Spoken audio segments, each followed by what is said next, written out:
dia a todos. Mais uma sessão do nosso ANTP Café.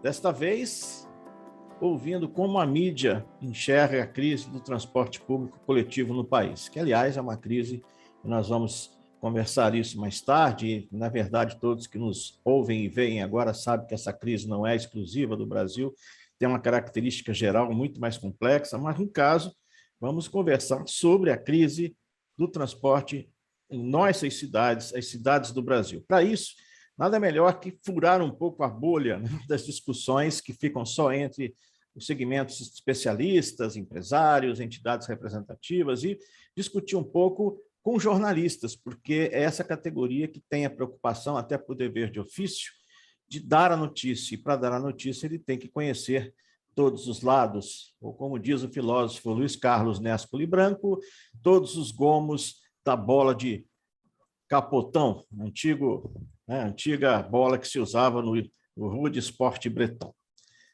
Para essa ingente tarefa, a gente trouxe colegas da imprensa que têm uma larga passagem pelo tema, seja enquanto jornalistas, acredito que todos eles seguramente têm isso, mas principalmente pelo conhecimento que adquiriram ao longo de suas jornadas.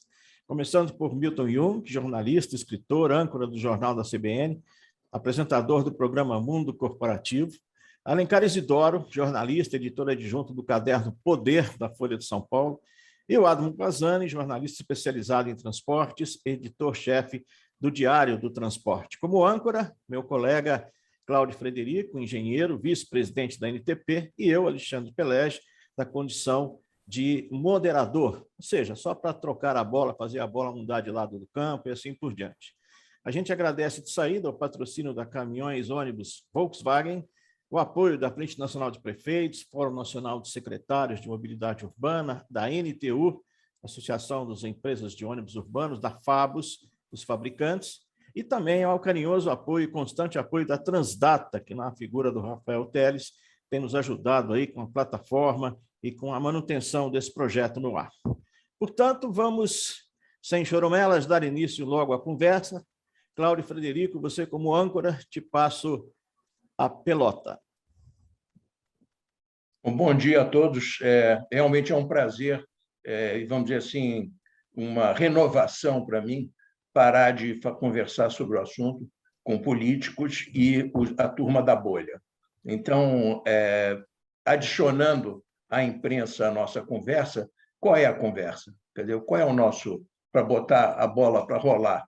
É que o transporte público, não vamos entrar nos motivos da crise, mas todo mundo conhece a crise. A crise é grande, foi agravada pela pandemia, mas não foi causada pela pandemia, e, basicamente, eu diria que a causa dela está na imagem ou na como pensam os seus passageiros. A fonte da coisa é essa. Seja pelas experiências, seja pelas informações, os passageiros têm uma opinião. Reclama-se vontade política para a solução do problema. Eu, sinceramente, nunca entendi direito essa expressão, vontade política. A vontade política é a vontade do eleitor, ou seja, o político só vai fazer o que ele sentir que o eleitor vai aprovar. Portanto, a questão fundamental é opinião. E a opinião é exatamente com o que os senhores lidam. Então, portanto, nós estamos muito curiosos de saber o que pensam sobre isso, porque até agora o que nós vimos, infelizmente, não é na mídia meramente, até nos nossos cafezinhos reais também a gente vê, é que as discussões são primárias. As discussões são: não dá para fazer nada porque as pessoas são ladrões, ou então não dá para fazer nada porque não tem vontade política, mas alguns fatos fundamentais são verdade.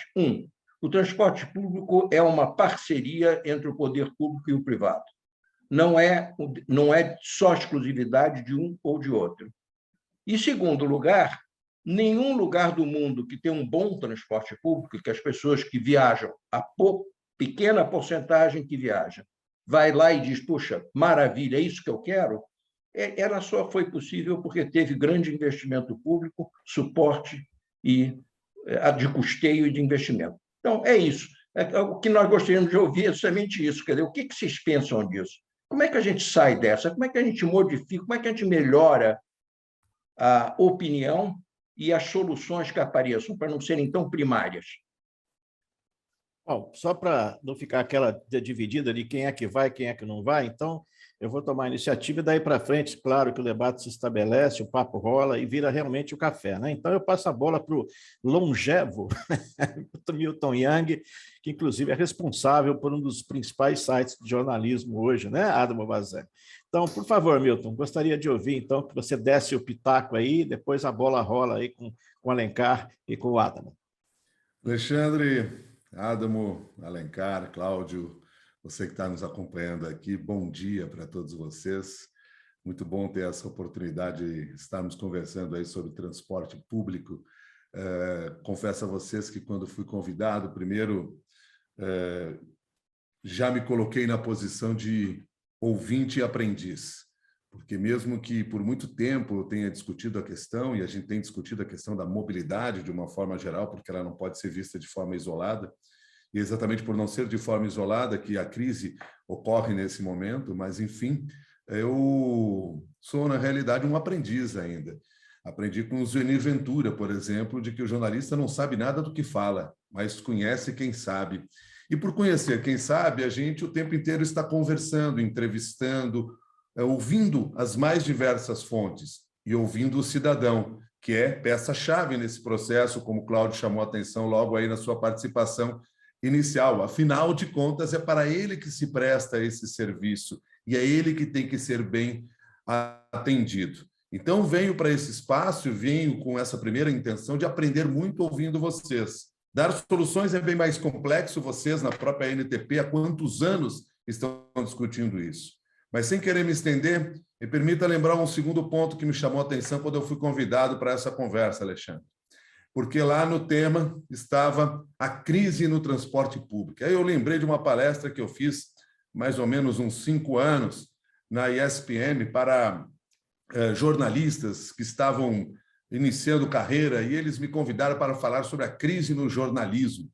Isso há mais ou menos uns 5 anos. Eu comecei a lembrar, quando eu fui para aquela palestra, que quando meu pai, que também foi jornalista durante muitos anos, e jornalista de rádio no Rio Grande do Sul, dos maiores jornalistas que teve no Rio Grande do Sul, quando meu pai não tinha dinheiro para pagar a minha escola, minha mãe teve que ir na escola onde eu estudava, eu e meus 2 irmãos, e falar para os padres lá da escola, dizer o seguinte: o senhor sabe a crise que a coisa anda, nós não temos dinheiro para pagar a empresa que o Milton trabalha, Milton é meu pai também, eu sou júnior, a empresa que o Milton trabalha está quebrada e vocês sabem bem disso.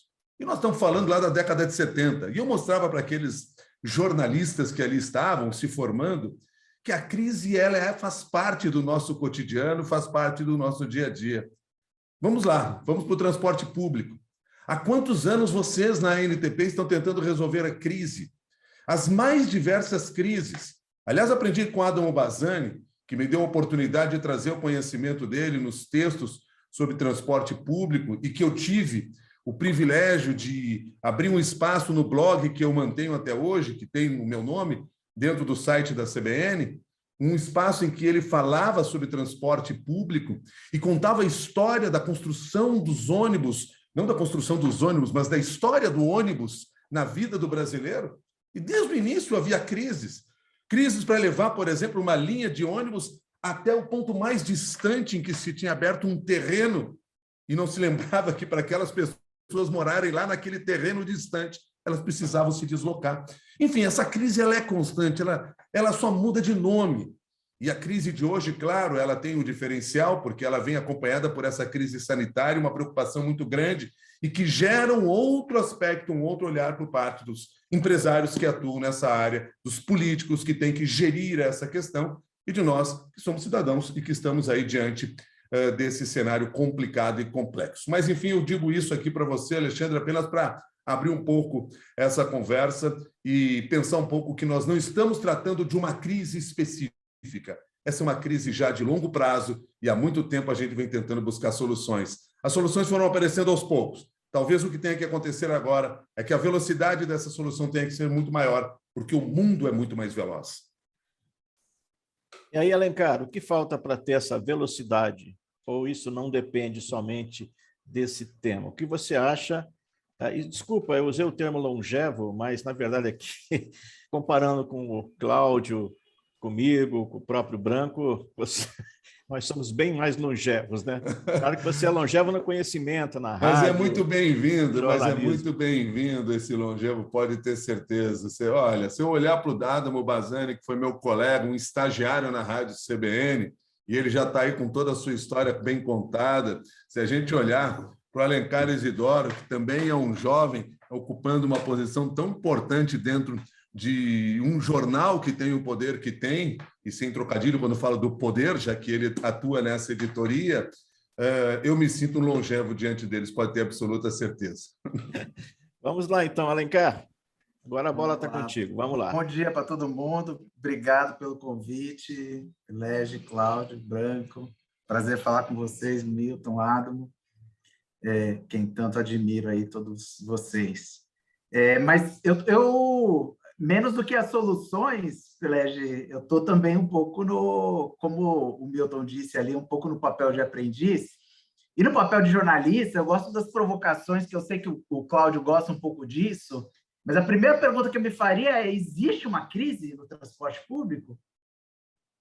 Pergunto isso, sabe por quê? Porque, assim, é óbvio que existe uma crise no transporte público com a pandemia, mas eu acho que a gente precisa diferenciar a crise das empresas de transporte público da crise da mobilidade urbana.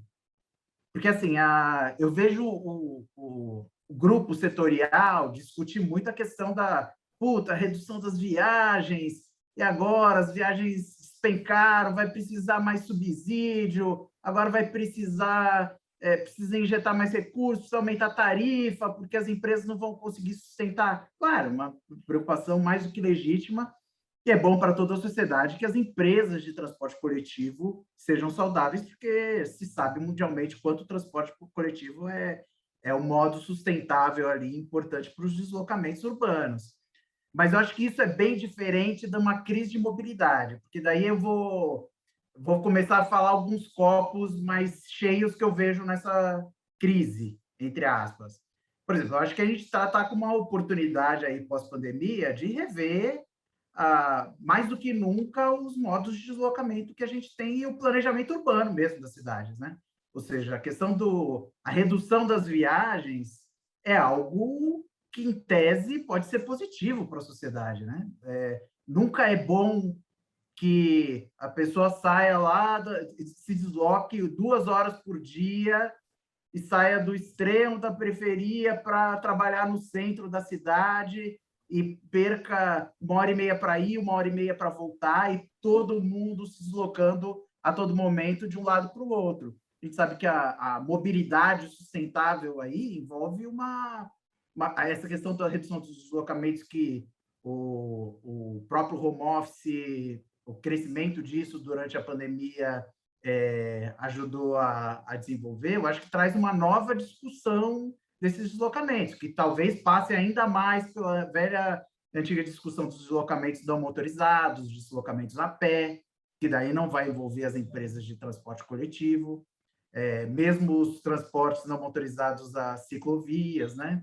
E eu vejo também nessa crise, né, nessa linha do ver o copo um pouco mais cheio, a gente está, de 20 anos para cá, eu acho que é impressionante como o fetiche do transporte, o fetiche do automóvel, o fetiche do transporte individual motorizado, como essa questão cultural, eu acho que está havendo uma reversão disso nos últimos 20 anos. Eu sinto isso na pele, assim, no núcleo familiar, no núcleo de amizades e no que eu leio mesmo, acompanho de notícias. Era completamente diferente a imagem que havia do jovem 30 anos atrás, desse fetiche pelo carro, fetiche, todo mundo precisa ter seu carro, todo mundo tem o seu automóvel, o grande desejo de toda pessoa na vida. Eu acho que isso se perdeu muito, não existe mais. A redução dos números de CNH também, de jovens, né, também sinalizam isso.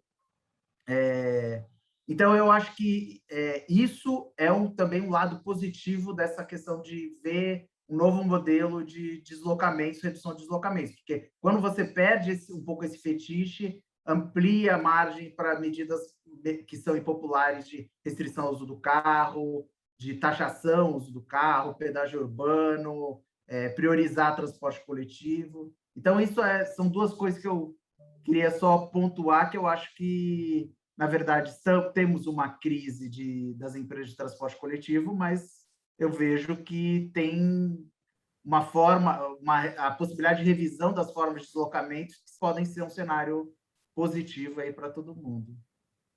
Adamo? Oi, Alexandre, bom dia, Milton, bom dia, Cláudio, bom dia, Alencar, Branco. Prazer estar comentando sobre as questões do transporte, né? Um abraço especial para o Milton, né? O pai do site, né? O pai do Diário do Transporte. Eu estava passando um momento bem difícil na minha vida, estava lutando entre viver ou não para sempre numa cadeira de roda. E o Milton me deu essa oportunidade, quer dizer, me abriu essa oportunidade para falar do que eu sempre gostei, o que eu pesquiso, né? E, ao mesmo tempo, foi, eu acho que, fundamental nessa luta, essa minha luta para a minha recuperação, né? Então, a gente tem bastante gratidão ao Milton, com quem a gente aprendeu também bastante na rádio.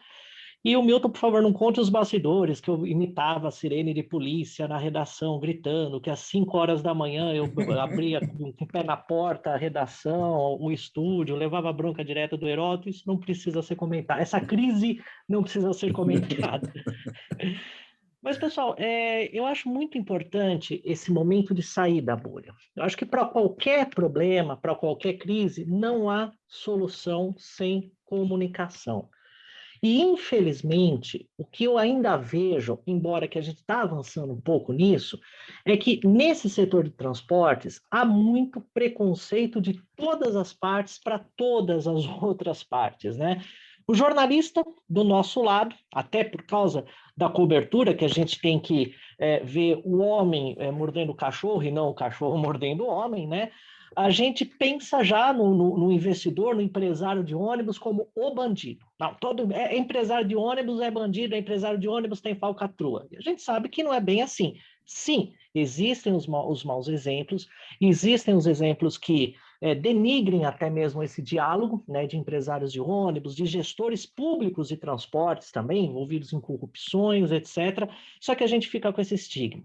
Por outro lado, a gente vê as empresas de ônibus, as empresas de transportes, os gestores públicos, com um baita preconceito com o jornalista.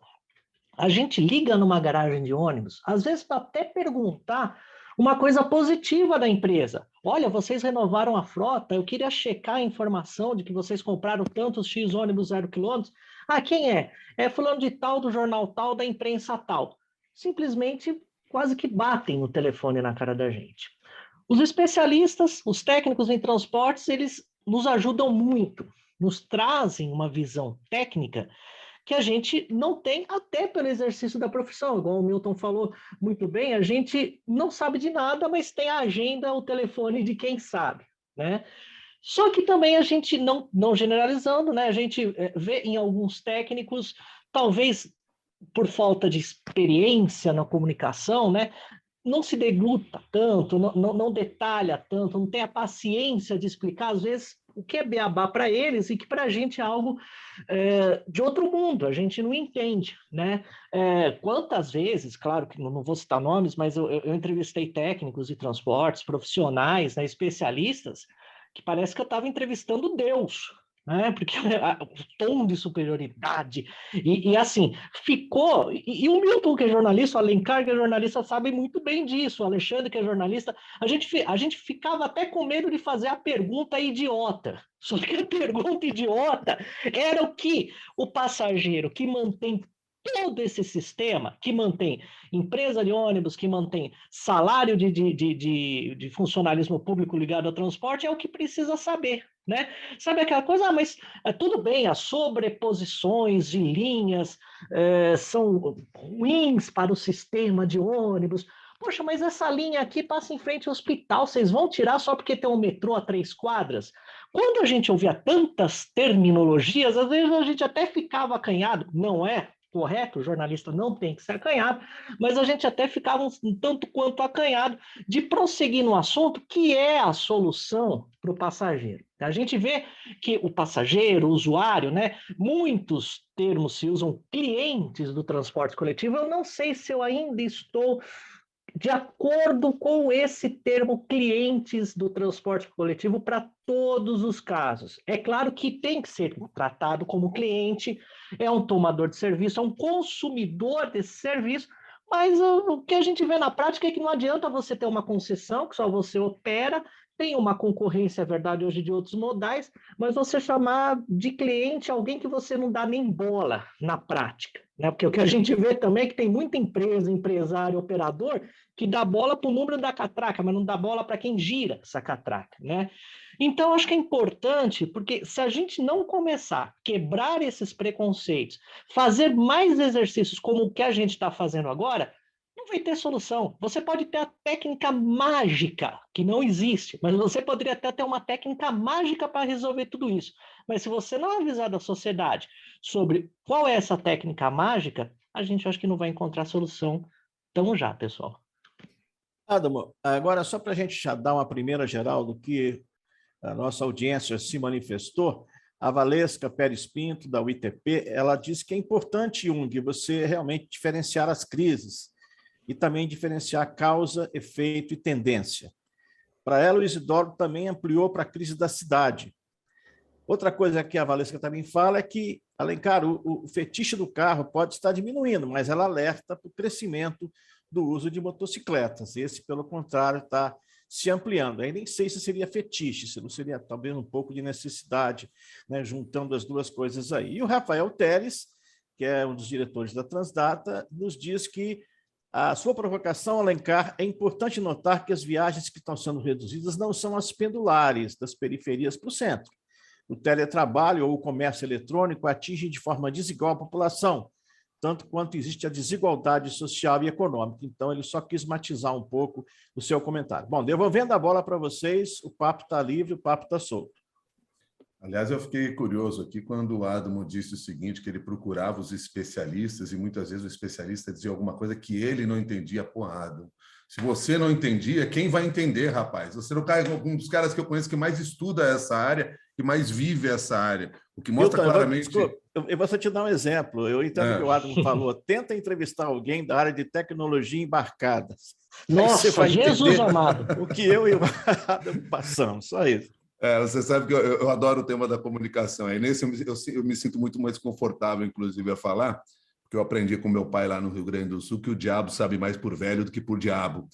E eu já faço diabruras no jornalismo e na comunicação desde 1984, quando comecei na Rádio Guaíba de Porto Alegre. E para chegar à Rádio Guaíba de Porto Alegre, eu pegava o 95 TV, que era o ônibus que vinha lá do Morro da TV, passava pelo Menino Deus, me largava no centro da cidade.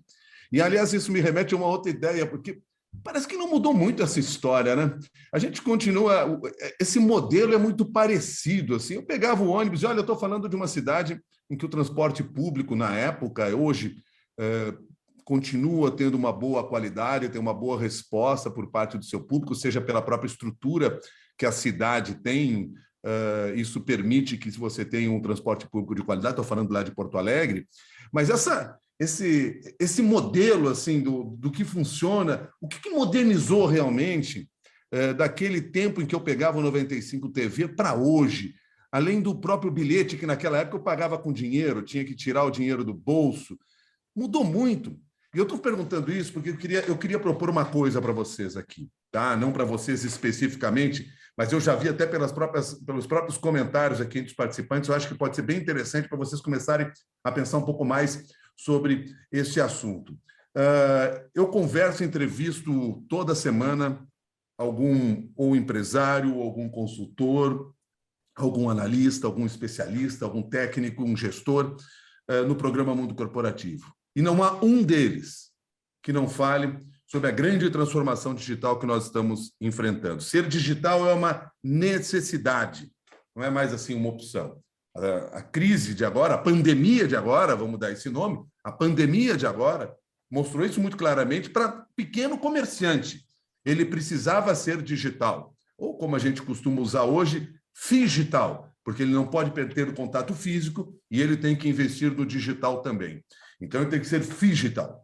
Mas o que eu quero dizer é o seguinte, no transporte público, se vocês disserem para mim, já fizemos isso, agradeço, mas no transporte público, no transporte de passageiros, esse que vocês na NTP estão focados, alguma vez vocês já permitiram que todos os dados que vocês têm, e hoje nós estamos falando de um cenário de Big Data, e é fundamental saber trabalhar essa Big Data, que todos esses dados fossem abertos para que eles fossem hackeados pela sociedade, para que eles fossem entregues para esses ratos de computador, para esses ratos de dados que conseguem manipular esses dados, estas informações, sim, esses dados para transformar em informação, porque os dados que vocês têm aí acumulados dentro das empresas, e vocês têm muitos dados hoje, até pela própria tecnologia que vocês já desenvolvem e já vem sendo desenvolvida, mas esses dados por si só não significam nada se eles não puderem ser manipulados. E muitas vezes eles o são apenas pelas pessoas do setor. Isso acontece com todos os setores da economia brasileira, com todos os setores da indústria brasileira. Não pense que isso é um privilégio ou um erro do setor de transporte público. Mas quando se abre estes dados, se coloca a público e permite-se que as pessoas hackeiem isso, a inovação aparece, as ideias surgem. Você poder hackear o sistema de transporte público talvez seja a grande solução para, usando a expressão que você usou, Alexandre, furar esta bolha.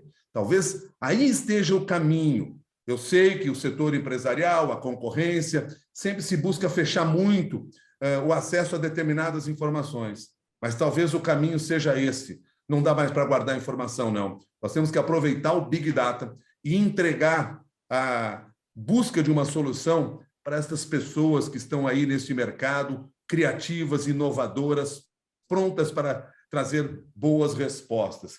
Talvez esse seja um dos caminhos para que a gente comece a buscar uma solução, não só no setor de transporte, mas em todos os demais departamentos em que nós estivermos olhando.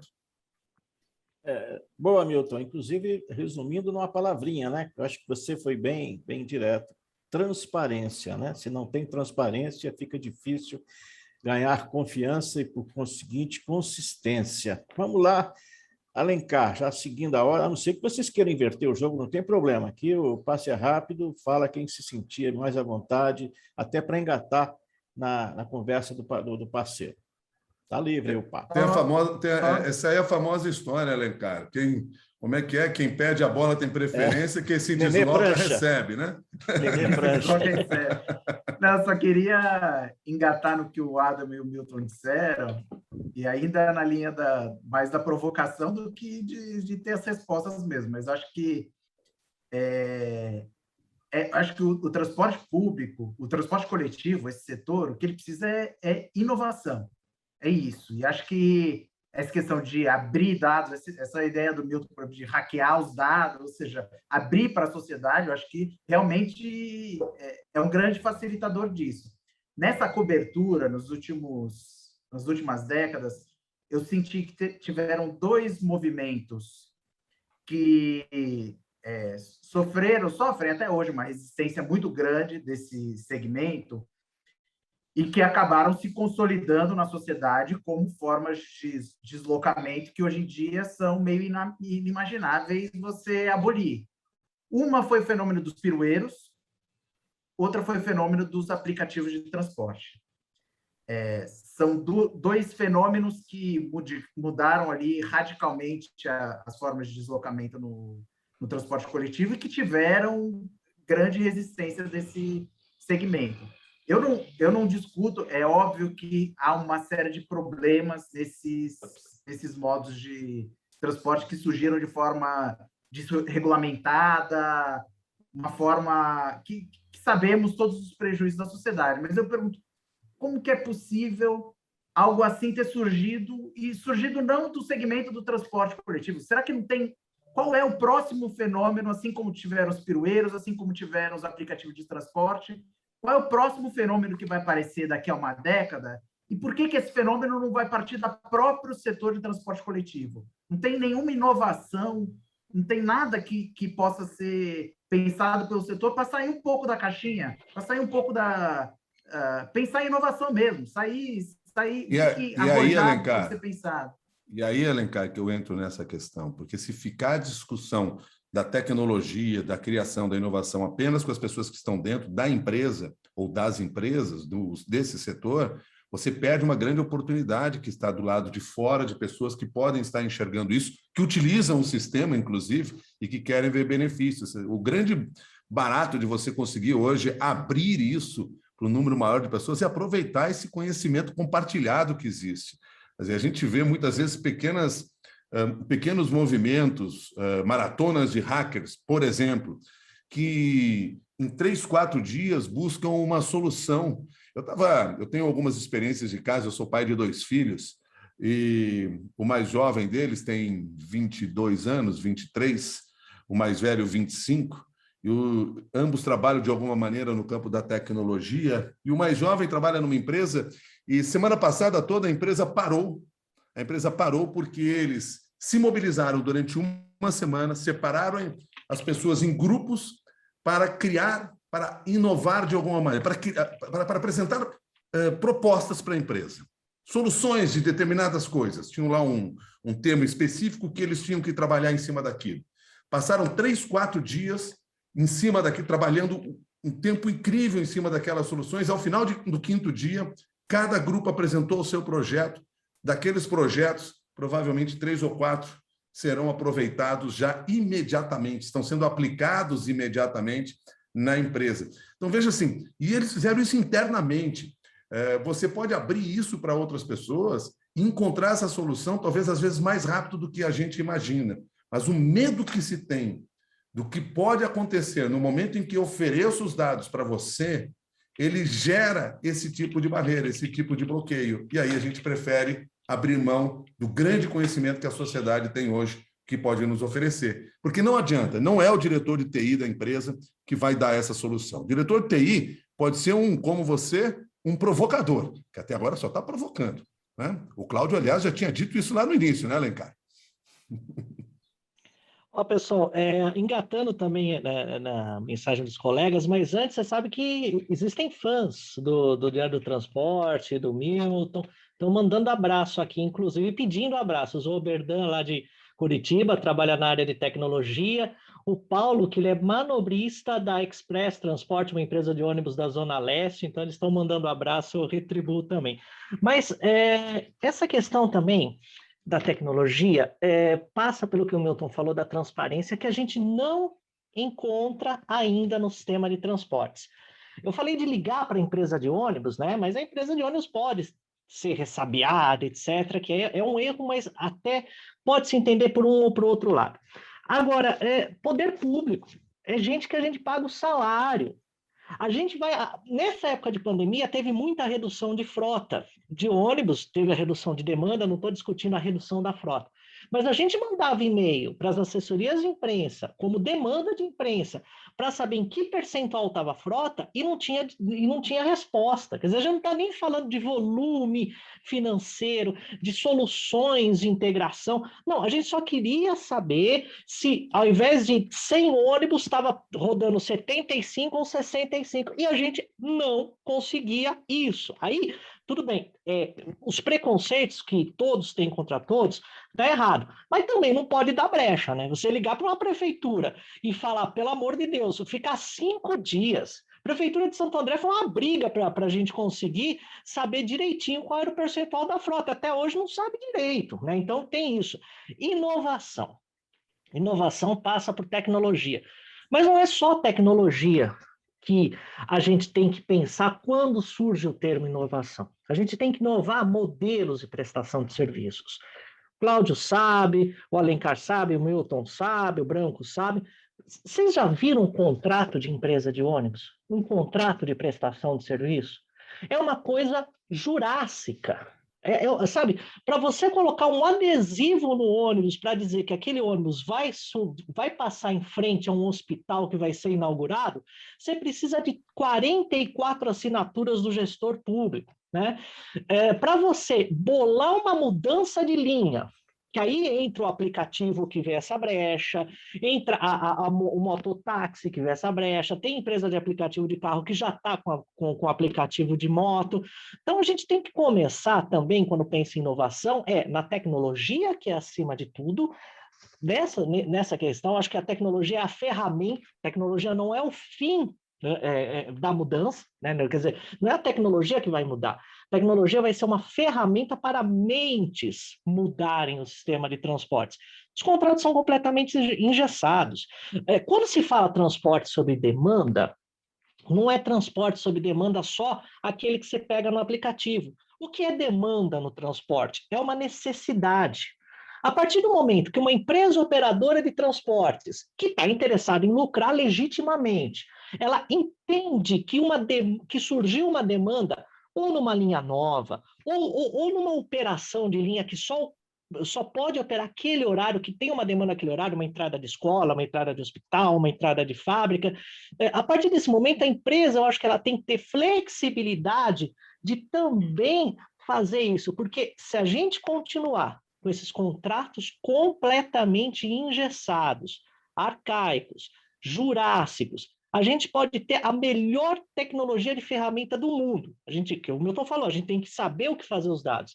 Só que aí, se a gente aparece com esses dados para o gestor público, aí o gestor público chega e fala, não, mas isso aqui não está no inciso 3 da linha 4 do versículo 5 do capítulo 6 do edital de concessão de 1983.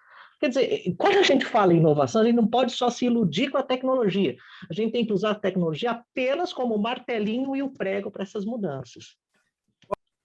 Dando um break rapidinho, vamos ouvir agora o patrocínio nosso para essa live estar ao vivo aqui, da Volkswagen Caminhões e Ônibus, é rapidinho, e na volta a gente retoma essa conversa.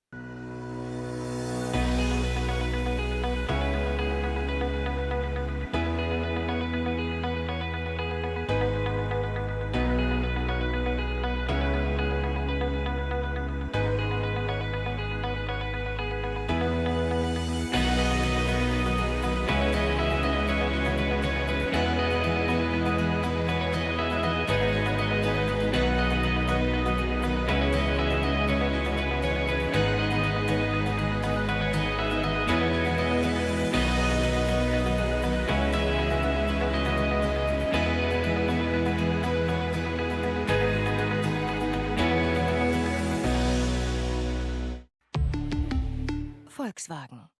Ok. Bom, na verdade, o que está mais me preocupando nesse exato momento é o silêncio expressivo de Cláudio Frederico. Por favor, Cláudio Frederico, nos dê, por favor, o prazer de ouvir a sua voz. Eu estou contribuindo com o meu silêncio, porque, ao contrário do que muitos aqui dos amigos aí da imprensa disseram, nós, técnicos, temos muito a aprender com a diferença de hoje de vocês três, de forma que eu estou deixando a bola rolar. Eu queria, de qualquer jeito, botar a bola no chão um pouquinho agora. Seguinte, eu quero primeiro esclarecer que a minha barba branca, viu, Alencar, às vezes, vamos dizer assim, pode representar uma falsa interpretação, que é o seguinte, há 3 anos atrás eu concluí um mestrado novo na Poli, exatamente na área de tecnologia. Então, vamos dizer assim, não sou um neófito, vamos dizer assim, ou totalmente fora dessa paixão pela tecnologia. Concordo com ela inteiramente, adorei essa ideia da abertura de dados. A SP-Trans hoje há muitos anos, tem um local em que você pode plugar o seu sistema, eu sou um dos que plugam lá, e obter um monte de dados em tempo real do que está acontecendo. Isso já existe há 15 ou 20 anos, né? Então, existem ilhas também dentro do sistema. Mas eu acho que, sem dúvida, seria inovador abrir esses dados totalmente, francamente, de tudo. Por que não? Quer dizer, qual a provável resistência? Como o besouro, que teoricamente não pode voar, mas ele voa, vamos dizer assim, o transporte público atual do Brasil é feito do besouro. Ele não deveria funcionar, não deveria sair nenhum ônibus, não deveria funcionar o metrô, nada devia acontecer. Quando eu estava na prefeitura, um dia, como secretário, eu pensei assim, disse assim, puxa, o que me admira é que a água sai na torneira, o ônibus passa na rua, ou seja, o que me admira não é a coisa que não acontece, é como é que essas coisas todas acontecem, com a bagunça que eu vejo por trás dos bastidores. Mas o fato é o seguinte, o transporte público é fortemente se protege, e daí não abre nada, porque ele, no fundo, é uma ficção. Quer dizer, ele funciona em condições que, teoricamente, o economista provaria que ele não pode funcionar. Essa é a realidade. A outra coisa que eu queria sublinhar é o seguinte, viu, Alencar? É o seguinte, eu sou um periférico, eu moro em Cotia, né? Então, e sou a vida inteira um operador, de forma que eu tenho uma tendência a achar o seguinte, além disso, aos 78 anos, eu penso o seguinte, se alguma coisa vai demorar mais do que 10 anos para acontecer, eu não estou mais interessado nela. Quer dizer, então, o meu horizonte está cada vez ficando mais curto. Mas, de qualquer jeito, para as pessoas em geral, para a criança que tem que pegar um ônibus aqui na periferia, se ele for conseguir ser um estudante, ser alguma coisa na vida, ele precisa ter o ônibus de amanhã. Não é a bicicleta de daqui a 15 anos. Não é uma cidade que vai se converter. Então, eu procuraria alertar o fato seguinte, na China, eu estive na China recentemente trabalhando, inovações enormes estão sendo feitas, tecnologias fantásticas estão sendo implementadas, mas todo dia, no caso deles, bilhões de pessoas se movimentam por esse mesmo sistema de transporte público que nós temos hoje. E, portanto, a minha angústia, e por isso é que nós estamos imaginando aqui, colocando para vocês até essa angústia, a minha angústia é aquele cara que está lá no ponto de ônibus da Raposo Tavares amanhã. O que eu posso fazer por ele? E está com o telefone celular na mão. E através desse telefone celular, ele poderia ter uma série de outras informações. Aliás, justiça seja feita, porque já existe, quando eu falo aqui da necessidade de implantação de tecnologia, nós já temos tecnologia na bilhetagem, na telemetria, na contagem de passageiros, na gestão de frotas, nós já temos muita tecnologia implantada em diferentes setores, isso é inegável, senão também esse setor não teria resistido até hoje como resiste. Mas, sem dúvida, tentar oferecer, de alguma maneira, para este cidadão que você se referiu, que está lá no ponto de ônibus na Raposo, esperando o seu ônibus chegar, entregar na mão dele, usar esse aparelho celular que ele tem de alguma maneira, é, sem dúvida, um bom caminho. Nós já temos aí aplicativos que mostram se o ônibus está chegando, o ônibus está saindo. Tem como avançar mais nisso? Tem como dar essa informação mais apurada? Isso sempre são caminhos importantes, mas aí passam por duas questões, que não tem dúvida. Uma o Adamo citou, né? São as barreiras burocráticas que o setor enfrenta. Isso, conversando com alguns empresários do próprio setor, já ouvi mais de uma vez falarem sobre essa dificuldade na implantação de determinadas situações, porque simplesmente a legislação não permite que se faça nenhum movimento naquele momento. E tem uma questão de custo, não há dúvida. Mas o custo também pode ser reduzido na implantação de tudo isso se você não quiser soluções só pontuais. Nós temos que pensar um pouco mais, quando pensamos na tecnologia, na possibilidade dessa tecnologia ir se renovando o tempo todo. Dia desse eu lia em algum lugar qualquer, me perdoem, porque eu não vou lembrar exatamente de onde eu tirei essa informação, de pessoas ligadas ao setor de transporte público que reclamavam exatamente do fato de que os validadores que estão aí em funcionamento continuam tendo a mesma lógica do passado e que não houve uma modificação nesse sentido, porque é uma tecnologia que não foi feita para ser modernizada, ela foi feita para ser comprada naquele momento. E você precisa cada vez mais trazer tecnologias para dentro de todos os setores que possa ser renovada, como o seu telefone celular, que quando você compra o telefone, vem com um programa operacional e dali 6 meses, aquele programa operacional é renovado e você não precisa trocar o seu telefone celular por causa disso. Você simplesmente dá um clique e ele se renova. Nós temos que começar a trabalhar olhando para esse tipo de questão. Mas, volto, fazendo justiça, tem muita tecnologia já implantada, bilhetagem, telemetria, contagem de passageiros, gestão de frotas, etc. e tal. Tudo isso já pode ser bem trabalhado também, já vem sendo bem trabalhado pelo setor, né? Eu agradeço, Milton, só uma coisa. Essa foi a minha dissertação. Mas, em todo Opa! caso... Opa, então vai ver que foi da sua dissertação que eu li, Cláudio. Adamo, só um instante, só queria fazer Pois aqui não. uma observação rápida para não chatear nosso amigo Rafael Teles. Quando a gente comentou aqui de forma jocosa, né, conversar com um cara da área de tecnologia é complicado, eu não estou me referindo a todos, evidentemente, né, até porque o Rafael Teles a gente conhece que é o cara que mais explica as coisas e é um dos mais críticos, inclusive, ao próprio setor em que trabalha, principalmente em relação a isso que o Milton falou agora, da interoperacionalidade, ou seja, como é que os equipamentos se conversam entre si. E por falar em transparência, e reforçando o que a Adamo falou, todos nós sabemos, ou infelizmente poucos de nós sabemos, que há contratos novos acontecendo em São Paulo, e esses contratos têm sido modificados. E há uma dificuldade imensa da gente descobrir em que, por que, como eles foram modificados. E eles foram modificados, inclusive, na questão da tecnologia.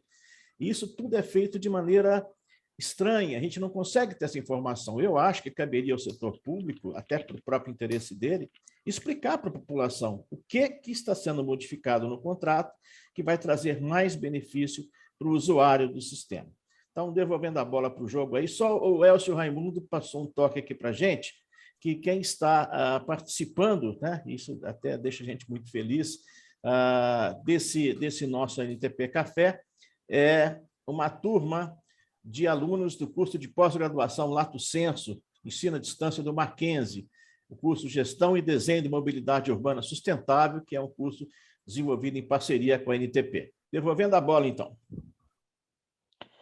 Então, sobre essa questão, né, desculpa atropelar, mas como é um café, no café a gente atropela mesmo os amigos, né?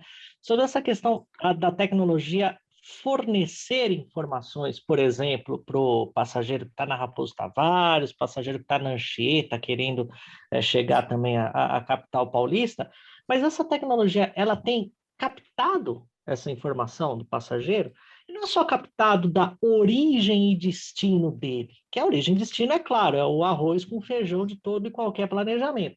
Mas ele tem captado a satisfação desse passageiro, quer dizer, quando ele entrou naquele ônibus na Raposo Tavares, o que ele achou? Né?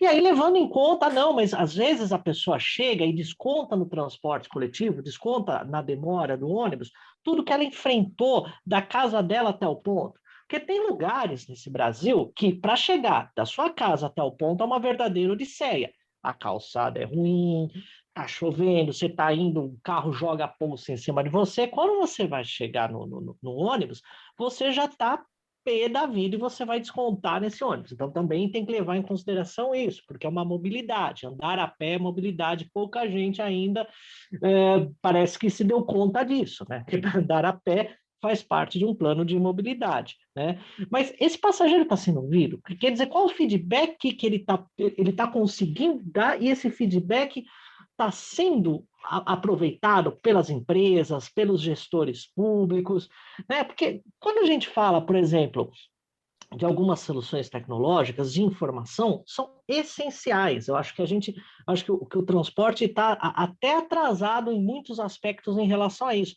Mas também tem algumas coisas extra tecnologia que são simples, que poderiam ajudar muito a vida do passageiro, né?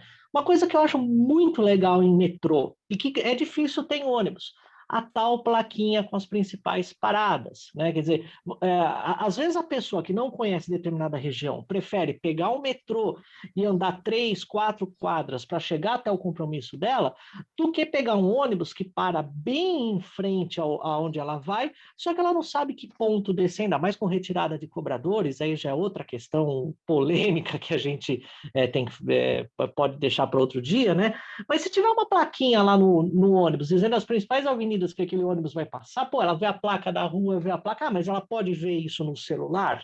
Ela pode acompanhar o monitoramento em tempo real no celular.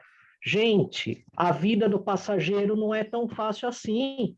Às vezes você está em pé no ônibus, não dá para você ficar em pé e ficar segurando, às vezes, o celular. Você está em pé, está com bolsa, você está vendo o celular. E aí o celular você não consegue nem segurar que o ônibus dá aquela freada. Gente, vão roubar às vezes seu celular, infelizmente. a falha de sinal, a bateria que falha. Nem todo celular roda muito bem também a internet. Então, quer dizer, será que o setor está ouvindo? Será que a tecnologia está sendo utilizada para ouvir esse passageiro e para dar soluções que nem sempre são tão tecnológicas, mas que podem melhorar a vida do passageiro? É a provocação, é a questão que eu lanço, nem para uma resposta agora aqui, mas uma resposta para o setor mesmo. Eu vou também responder ao Cláudio, uma não resposta, Cláudio, essa sua pergunta sobre o que eu vou fazer para resolver o cara ali que precisa pegar o ônibus amanhã na Raposo Tavares, né? Eu não tenho essa resposta, mas a única coisa que eu tenho convicção plena é que as estratégias antigas não vão funcionar. Por exemplo, a questão de você pensar, esperar que vai ter um investimento grande e rápido de infraestrutura do transporte, você esquece, né? Se o metrô de Taboão... Eu também sou de Taboão da Serra, minha origem lá, desde os anos 70, quando é previsto o metrô em Taboão da Serra. Depois teve licitação nos anos 90, e esse metrô não saiu 30 anos depois. Culpa então, do Cláudio. Não, já questionei muito o Cláudio, ainda quando ele era secretário, sobre isso. Mas se essa infraestrutura não avançou com rapidez, mesmo nos momentos em que houve disponibilidade de recursos do poder público maiores para isso, imagina agora, depois de uma pandemia em que todos os recursos foram represados, todos os investimentos foram represados, e essa disputa de recursos por todos os setores vai ser ainda maior agora no pós-pandemia. E é uma pandemia que, em algum momento, ainda vai estar sujeita a novos repiques, novas restrições. Então, assim, embora é óbvio que a gente tem que sempre cobrar e defender essa questão da melhoria da infraestrutura de transporte, mas eu acho que contar com isso está um pouco fora da realidade, de uma melhoria rápida, né, dessa expansão da infraestrutura. A mesma coisa, repassar o custo para o consumidor ou para os cofres públicos, por meio de subvenções ou por meio de aumento ainda da tarifa. Todo mundo está acompanhando a crise, depois toda a crise sanitária, institucional, política, também estamos com uma crise econômica complicada. Então, a única convicção que eu tenho é que a solução não passa por isso. Tem que pensar alguma inovação para atender esse cara. Bom, então, já diante do silêncio, eu queria só reportar aqui uma informação não. No chat, Marco Coutinho, empresário de ônibus, ele faz uma pergunta: quem não paga o transporte? O não, inclusive, em letras garrafais. Sabemos que quem paga é quem não tem opção. Qual o valor pago por quem, com outras opções, ande de moto, carro, helicóptero? Ele deixa subentendido que hoje você paga menos andando por outras opções, ao invés de andar de carro, dependendo, evidentemente, do percurso que você vai fazer, deixando o ônibus, evidentemente, como única, né, possibilidade de locomoção. E, ao mesmo tempo, Laurindo Junqueira diz que a gente se dedicou por décadas a fazer crescer a mobilidade, ou seja, a quantidade média de viagens diárias. Buscava-se diminuir desigualdades sociais. Outros países, ele conta, como a França, mudaram depois de alcançar patamares elevados de mobilidade, cerca de 4 viagens dia. Passaram a pleitear um aumento não da mobilidade, mas da acessibilidade ao território, isto é, a todas as oportunidades e facilidades que uma cidade oferece. Laurindo diz que a pandemia levou à consciência de que teríamos que diminuir a mobilidade e aumentar a acessibilidade. E aí ele faz uma acusação, portanto, eu passo a bola para vocês. Apesar disso, a imprensa e a ANTP continuam a privilegiar o aumento da mobilidade e não da facilidade de acesso aos empregos, às escolas, aos hospitais. O que vocês acham disso? Por que razão o bom termo circulação foi substituído pelo termo mobilidade? Por que razão aumentar os movimentos e não melhorar os acessos? Eu creio que já foi respondido por alguns de vocês, mas só para a gente deixar registrado aqui. Devolvo a bola para vocês. Me permite fazer uma pergunta, que é o papel que eu me sinto mais à vontade? Cláudio, um tempo que nos resta. Resume essa tua dissertação, amigo. Não, é fácil de resumir. Vamos botar só um aspecto, assim, que é o seguinte: você está num ponto de ônibus e você quer pegar o ônibus, não vou entrar nem como você decide, da linha tal, ok? Está chovendo, tem um monte de gente junto com você, vários ônibus passam por aquele ponto. Você deve saber qual ônibus, em quanto tempo o seu ônibus vai chegar, ou o seu ônibus deve saber que você está lá esperando por ele e parar no ponto, independente de você fazer sinal com a mão. Acho Qual que é é a a segunda resposta? opção, né? Simples, é simples. É isso que o Uber faz. E qualquer sistema simples poderia fazer isso no ônibus, já. Antes de haver ônibus por demanda, antes de haver nada. Então, muitas vezes, as soluções tecnológicas já, que podem ser implantadas já no sistema feito ele é, são relegadas porque nós estamos sonhando com uma coisa a mais. Para essa dissertação, eu fiz grupos de pesquisa com o pessoal da periferia. Então, aprendi muito com eles o que é que, de fato, dói no calo deles. E qual é o calo que dá para ir lá e dar uma lixadinha que já resolve. Mas deixa eu E entender qual o é esse seguinte. calo? Qual é esse calo, Cláudio? Desculpa cortar. Como é que é? Qual é esse calo que tem que lixar o mais rápido? Não, são todos eles. Quer dizer, o pessoal que saiu do transporte público, curiosamente, a gente gosta de falar muito em trabalho em casa, etc. A maioria do pessoal que saiu do transporte público saiu para lugar nenhum. Saiu para o desemprego, saiu para o emprego informal e saiu para baixa renda, para pior renda ainda. Então, quer dizer, é por isso que essas coisas... Mas, de qualquer jeito, respondendo ao Milton, é isso. Minha dissertação é um sistema de operar o sistema de transporte público a partir do comando do passageiro. Porque aí você muda, porque aí, deixa eu entender então aqui o seguinte, porque daí você muda, por exemplo, a liberação de ônibus para a linha, diferentemente da tabela que você teria lá que cumprir, é isso? Chega-se a isso depois, mas o primeiro ponto é o seguinte: por que não começar com o que você já pode fazer? Que é fazer o ônibus parar no ponto onde ele está. 2, saber se ele está bem ou não, saber a opinião dele, o que o Adamo falou, né?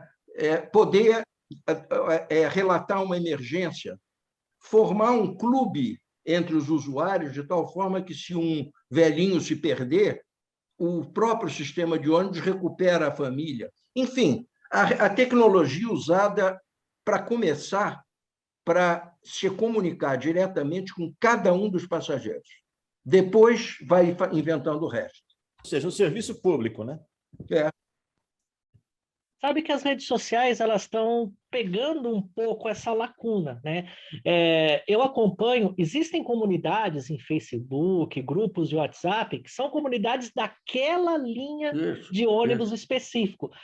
O Randel Araújo, que a gente manda um abraço, ele está assistindo também, e ele mandou aqui pelo WhatsApp, né, por exemplo, o exemplo da linha 477P, né, Raposo e Ipiranga, da volta imensa, né? E as pessoas até, ele me mandou prints de comentários de pessoas que usam esses ônibus, né, dessa linha, dizendo que assim, a alguns momentos andar nesse ônibus pelas voltas que ele dá se torna desumano, né? Então, quer dizer, eu acho que seria interessante o poder público pegar poder público, empresas, tal, pegar todas essas manifestações, conseguir agregar de alguma maneira, porque é aquilo que a gente sempre falou, ouvir o passageiro. Só para dar um exemplo, no Rio de Janeiro, a ideia desse aplicativo gerou uma ideia de que as pessoas iriam querer festejar o aniversário dentro do ônibus. Eles iriam querer que os outros passageiros soubessem que eu estou aqui e hoje é meu aniversário. Né? Uma coisa totalmente inusitada em termos de você imaginar isso com ônibus. Mas ou seja, eu sempre digo, ao contrário do que as pessoas pensam, há vida dentro do transporte público. Tem pessoas vivas lá, tem uma sociedade. E aí você precisa ter o ouvido aberto para essas pessoas, que foi o que o Adamo acaba de trazer, né? Mais cedo até tinha falado sobre isso, né? Você sabe que eu estou Não, vocês não sabem, por isso que eu estou contando.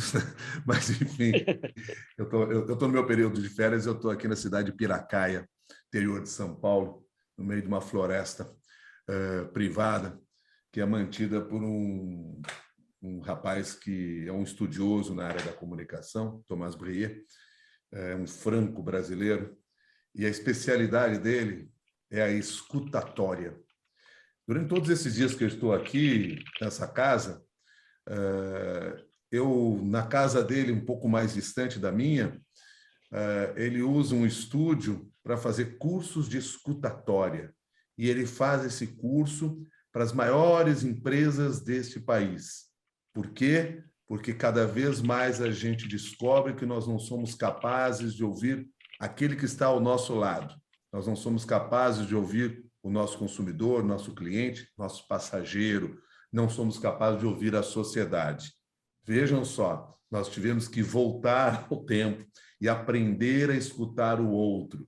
E é o que muitas vezes nos falta, entender qual é a solução que a gente pode levar até aquela outra pessoa. Às vezes bem mais simples do que a que nós estávamos imaginando, imaginando investimentos gigantescos, até porque nós pensamos a partir da nossa visão de mundo, mas há várias visões por aí.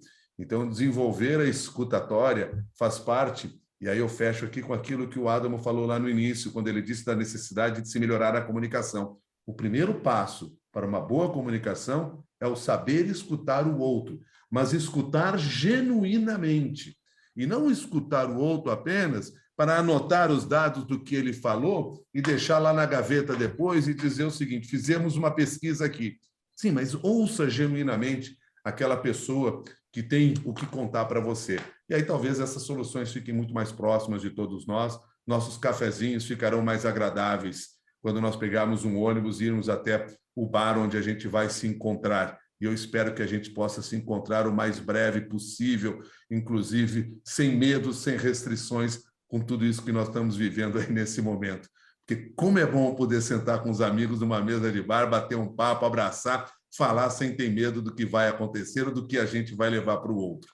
E comer um bolovo também nesse bar, né, Milton? Aí é uma outra situação, aí é um outro problema. Aí é um outro problema. Aí, questão de saúde pública, hein? Isso é só para os fortes, o bolovo. Para o estômago crossfit, né? O assunto aqui é transporte público, não chegamos em questão de saúde pública ainda, calma. Mas a gente vende bolovo no ponto de ônibus, amigo. E, aliás, essa é uma das coisas mais geniais que eu vejo. Eu entro de madrugada lá na Rádio CBN, né? E aí todas as manhãs eu vou de carro para o trabalho. Eu sou, sim, um cara privilegiado. E se fosse de ônibus, não chegaria como gostaria e na hora que gostaria, pelo horário que estou, mas enfim. E também não sei se o ônibus estivesse à disposição, eu usaria. É comportamental, é cultural, enfim. Mas eu vou de carro. E na passagem dos carros, pelos vários pontos de ônibus que tem no meu caminho, a gente vê um acúmulo de pessoas já de madrugada, pessoas que estão saindo de casa para se deslocar, talvez atravessar a cidade.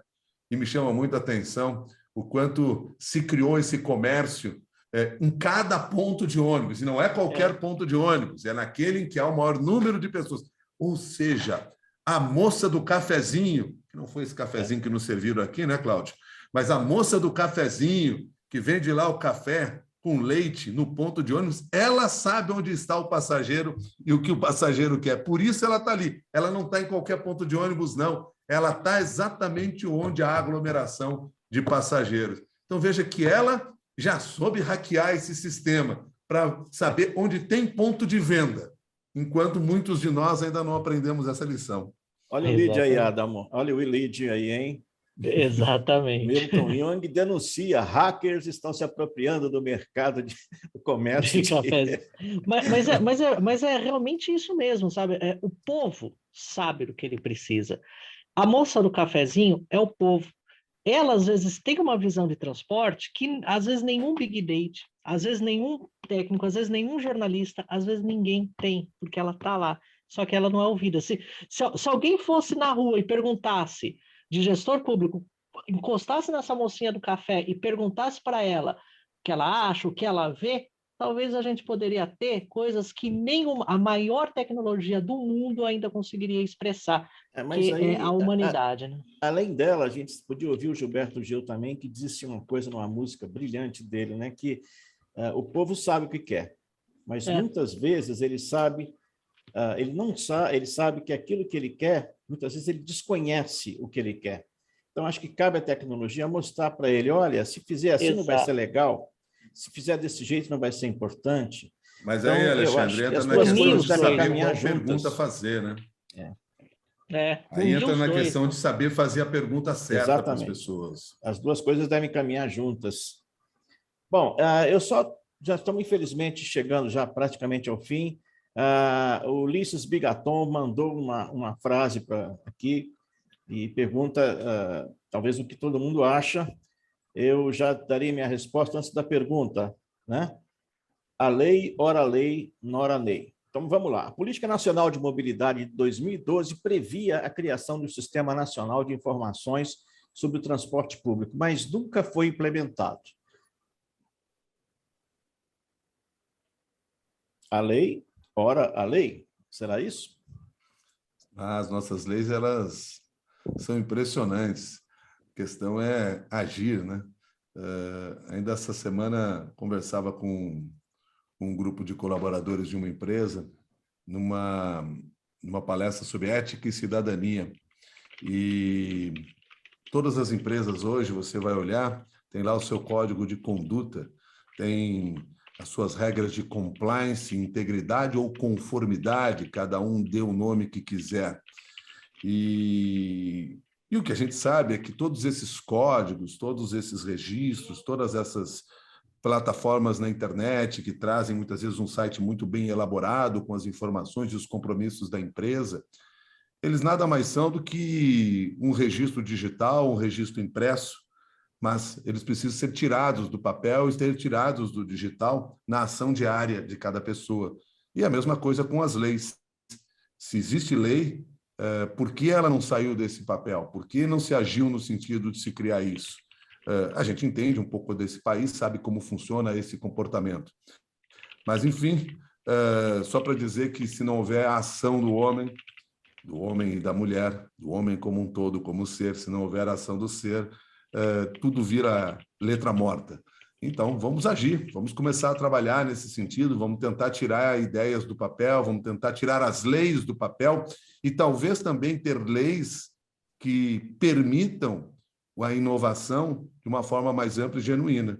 Talvez sejam esses alguns dos caminhos que possam ser adotados. Estou dizendo Cláudio, isso aqui já para me despedir de vocês, porque como o tempo está chegando ao final, e agradecer aí pelo cafezinho que vocês nos ofereceram hoje aqui de informação, de conversa e de bom bate-papo. Muito obrigado. Eu agradeço a todos os meus colegas e eu devolvo a bola para o Cláudio justamente no ponto em que o Cláudio começou essa conversa, né? Aquela história de vontade política. Eu acho que essa conversa hoje foi bastante interessante para mostrar que vontade política é uma coisa muito mais complexa e complicada do que imagina. Cláudio, passa a bola para você fazer o encerramento aí, as honras da casa. Eu agradeço a todos, eu acho que a conversa foi muito boa para mim. Aprendi muita coisa com vocês, percebi nitidamente uma série vamos dizer assim, de pescarias que vocês fizeram nas mesmas águas que eu gostaria de pescar também. Então, eu agradeço, eu acredito muito nessa questão da informação e acho que as leis, o nosso problema é que grande parte das nossas leis cumprem o seu objetivo meramente por serem promulgadas. Depois não é para cumprir mesmo. Já foi resolvido o problema foi resolvido, era fazer uma lei, eu fiz. Então, pronto. Né? Agora, nós gostaríamos que leis que hoje estão em discussão para facilitar e que cumprem tudo o que foi discutido aqui, transparência e tudo mais, também sejam discutidas e defendidas, porque o transporte público precisa passar amanhã na Raposo Tavares, naquele cara lá, tenha ele celular ou não. Muito obrigado a vocês. Eu queria agradecer a todos. Alencar, quer dar a sua palhinha de finalização? Não, só agradecer a todo mundo, obrigado pelo convite. Só 2 breves comentários finais. Primeiro, observação do Laurindo sobre o conceito da acessibilidade, da mobilidade. É uma coisa que concordo absolutamente, acho que é o que a gente aprende na aula de planejamento urbano e que não se vê ali na comunicação, mas é o tipo de coisa que, para a comunicação, do jornalismo, não é uma coisa que não é do dia para a noite que se implanta uma mudança cultural de termos como esse. Acho que é uma coisa, uma questão cultural para se fazer entendido, né? E só uma última coisa, eu vi que o Bicalho havia comentado sobre fazer uma pergunta para os jornalistas, né? Os jornalistas não precisam vestir essa camisa, e aí eu entro numa discussão mais do papel do jornalista, né? Existem coisas na sociedade, existem coisas morais que claro, que o jornalista assume lado, né? Ou seja, tem coisas que não tem debate, racismo não tem debate, homofobia não tem debate, posturas antidemocráticas, isso não tem debate, isso a gente assume lados e ponto final. Mas o transporte coletivo, o transporte urbano, ainda é papel não existe um 880, né? Não existe um lado certo, um lado errado. Acho que a gente, como jornalista, é claro que quando a gente vai aprender, ouvir as pessoas, ouvir vários segmentos, a gente percebe que o transporte coletivo, o transporte não motorizado é o transporte mais sustentável, mais benéfico para a sociedade, tudo. Mas a gente precisa também sempre dar espaços para ouvir todos os lados, todos os setores, porque existem demandas legítimas pelo transporte individual, existem demandas legítimas por outras modalidades de transporte. Então, acho que é só uma resposta que acho que um pouco o nosso papel de jornalista é um pouco diferente do papel do ativista da mobilidade do transporte coletivo. É isso. Obrigado para todo mundo. Adamo? Queria me despedir também de todos os amigos, né? Não são nem colegas, são amigos, na verdade, né? Dizer que esse é um passo importante, sabe? Cada um trazer sua experiência, sua vivência como profissional, como cidadão, como passageiro, sabe? Não só especialistas comentarem com especialistas, técnicos conversarem com técnicos, empresários com empresários e jornalistas com jornalistas, né? Eu acho que esse é um passo importante que a NTP deu. Quero, já terminando também, mandar um abraço para o Luizinho, para o Kaiser, funcionário do metrô, que também estão vendo essa live. Eles pediram aí um abraço, diz que vão acompanhar desde o início, depois que eles pegaram aí meio que na metade. Um abraço para todo mundo, acho que foi bastante produtivo isso. Bom, gente, agradeço muito para todos a presença dos colegas, amigos. Podem ter certeza que já está havendo muita demanda das pessoas que acompanham a gente, de fazer novas lives como essa. Seguramente não serão mais com vocês, até para a gente poder rodar, né, fazer o giro aí. Até o próprio Antenor lá, né, que é um grande membro da NTP e é jornalista também. A ideia até de fazer rodar isso, trazer jornalistas de outras praças, de outras plagas, para participar desse debate, para falar, por exemplo, da questão do transporte em Pernambuco, a questão do transporte nas cidades da Bahia, do Nordeste brasileiro, até mesmo, como lembrou bem aqui o Jung, do transporte público do sul do país, como é o transporte hoje, atualmente, em Porto Alegre, que, aliás, está passando por uma série de debates, de modificações. Lá é uma ideia genial que foi lançada, né, para reestruturar o transporte. A gente viu que ideias, infelizmente, não resolvem, né, as coisas, têm toda uma dificuldade de execução. Queria agradecer, então, a todos, aos nossos colaboradores e até a próxima, se Deus quiser.